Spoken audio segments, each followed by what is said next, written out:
स्वागत है मेरे सुपर स्टडी पे। मैं आप सबों को कृषि से संबंधित कुछ देख लेंगे कि कृषि और करंट से जो संबंधित कुछ क्वेश्चन है वो बताऊंगी।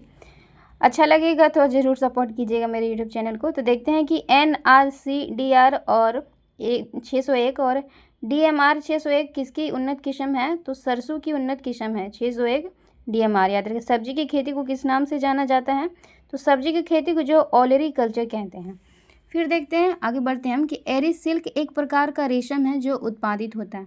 तो एरिस सिल्क देखेंगे दोस्तों किससे उत्पादित होता है। तो फिलोसामिया रिकिनी से एरिस सिल्क का उत्पादन किया जाता है। फिर है कि ICR भारतीय बाजरा अनुसंधान संस्थान कहाँ है। तो हैदराबाद में बाजरा अनुसंधान है। फिर देखेंगे संस्थान है चावल का जो पुष्पगुच्छ होता है उसे कहा जाता है तो पेनिकल कहा जाता है उसे। फिर देखिए गन्ने में जो गेमोसिस रोग वो किस कारण होता है। तो जीवाणु जनित रोग को उसमें गेमोसिस कहते हैं। भारत की पहली जीनोम संपादित चावल किस्मों के नाम हैं। तो देखेंगे DRR 100 जैसे कमला और पूसा TSD चावल 1 को जीनोम संपादित चावल पहली बार माना गया, नाम दिया गया है। तो देखते हैं कि चावल में फिर दूसरा क्वेश्चन में आता है कि चावल में खैरा रोग किसकी कमी के कारण होता है। तो जस्ती के। फिर है कि कपास, जूट और गन्ना आदि कैसे फसलों का उदाहरण है। तो ये व्यापारिक फसलों का उदाहरण। फिर है देखते हैं कि जो भारत में खरीफ और रबी की फसलें अवधि सामान्यता मानी जाती है। तो क्रमशः जुलाई अक्टूबर और अक्टूबर मार्च में मानी जाती है। खरीफ की जुलाई अक्टूबर होती है और रबी की जो होती है वो अक्टूबर मार्च होती है। यानी कि जुलाई में बोना, अक्टूबर में काटना, और रबी जो है अक्टूबर में बोना और मार्च में काटना। फिर चीनी शस्त्र 2025-26 के गन्ने का उचित और लाभकारी मूल्य निर्धारित किया गया है। तो 355 प्रति क्विंटल निर्धारित किया गया है। फिर तक कृषि वाणिज्यिक मत्स्य को किस क्षेत्र में सम्मिलित किया गया है। तो देखेंगे तो ये प्राथमिक क्षेत्र में सम्मिलित किया हुआ कृषि वाणिज्यिक मत्स्य जानते होंगे आप। भारत में चावल का सबसे बड़ा उत्पादक उत्तर प्रदेश राज्य है। गेहूं में शीर्ष देख लेंगे तो उत्तर प्रदेश और मध्य प्रदेश और पंजाब गेहूं में शीर्ष है। याद रखेंगे उत्तर प्रदेश, मध्य प्रदेश और पंजाब।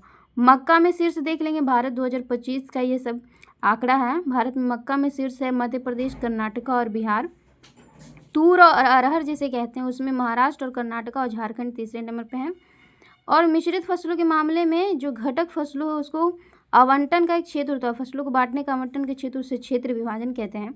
परागकोश के परागकणों को परागकोश से एक ही फूल से वर्तगांग में स्थानांतरित करने को कहा जाता है स्वपरागन, यानी कि ऑटोसोमी कहा जाता है। याद रखेंगे एक ही फूल से। फिर जौ में जो बोशम तकनीक का उपयोग मुख्य रूप से उत्पादन के लिए किया जाता है। तो डबल हैप्लॉइड के लिए इस्तेमाल किया जाता है।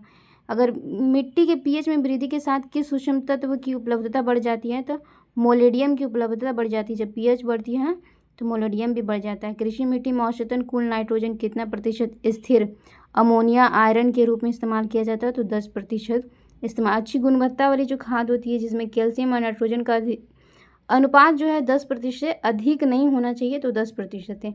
बाजरे की जो रोपाई के लिए बीज दर प्रति हेक्टेयर होनी चाहिए 2 प्रति हेक्टेयर, यानी कि 1 हेक्टेयर में 2 kg बाजरा हम लगा सकते हैं। One nation one ration card के तहत योजना के तहत खाद्य एवं सार्वजनिक वितरण विभाग में कौन सा ऐप लॉन्च किया गया है। तो मेरा ration mobile app one nation और वन राशन कार्ड ने लॉन्च किया है। फिर आते हैं कि शीतकालीन केला किस फसल की किस्म है। तो सेब की फसल है शीतकालीन केला। फिर यह खाद्यान्न उत्पादन में वृद्धि, दूध उत्पादन और मत्स्य पालन उर्वरक से संबंधित है। तो खाद्यान्न हरित क्रांति, दूध उत्पादन श्वेत क्रांति, मत्स्य उत्पादन नीली क्रांति और उर्वरक जो होती है भूषण क्रांति से संबंधित होती है। कैसे बीज का उपयोग आधार बीज के रूप में किया जाता है। तो बीडर जो बीज होता है ब्रीडर उसे ही आधार बीज कहते हैं। मक्का की वृद्धि के लिए सबसे उपयुक्त तापमान होता है 25 से 30 डिग्री जो है वो सेंटीग्रेड डिग्री जो होता है वो सबसे उपयुक्त तापमान होता है। सूरजमुखी में अगर बाष्पीपन किसके कारण आता है। तो ऑक्सीजन की कमी होने के कारण सूरजमुखी में बाष्पीपन आ जाता है। चटाई प्रकार की एक नर्सरी किससे संबंधित है। तो चटाई प्रकार की नर्सरी जो है वो धान की खेती से है। कैनोला पौधा एक समूह है जो संबंधित है सरसों से। किस तत्व को पौधे की ऊर्जा मुद्रा कहा जाता है। तो फास्फोरस को। केले में जमीन के ऊपर तना जाता है तो वो स्यूडोस्टेटम का जाता है। गन्ना किस प्रकार का फसल का उदाहरण है। तो गन्ना जो है खरीफ फसल है। थैंक यू दोस्तों।